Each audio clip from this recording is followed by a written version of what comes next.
സുൽത്താനുൽ ഉലമ മൂന്നാമത്തെ കേരള യാത്ര സഞ്ചാരത്തിലാണ്. ശൈഖുനാക്ക് വലിയ ക്ഷീണമുണ്ട്.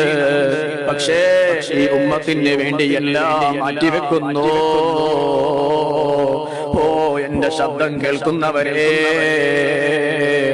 എല്ലാ വഖ്ത് നിസ്കാരങ്ങൾക്ക് ശേഷം ശൈഖുനാ സുൽത്താനുൽ ഉലമയുടെ ആഫിയത്തിന് വേണ്ടി ദുആ ചെയ്യാൻ മറന്നു പോവല്ലേ. ഞങ്ങൾ എത്ര കാലം ജീവിച്ചിട്ട് എന്ത് കാര്യം? പക്ഷേ സുൽത്താനുൽ ഉലമയുടെ ഒരു സെക്കൻഡ് ആണെങ്കിലും അത് വലിയ പവറുള്ളതാ, അത് ദീനിന് ഉപകാരപ്പെടുന്നതാ. അല്ലാഹ് നമ്മുടെ ശൈഖുനാക്ക് നീ ദീർഘായുസ്സ് നൽകണേ അല്ലാഹ്.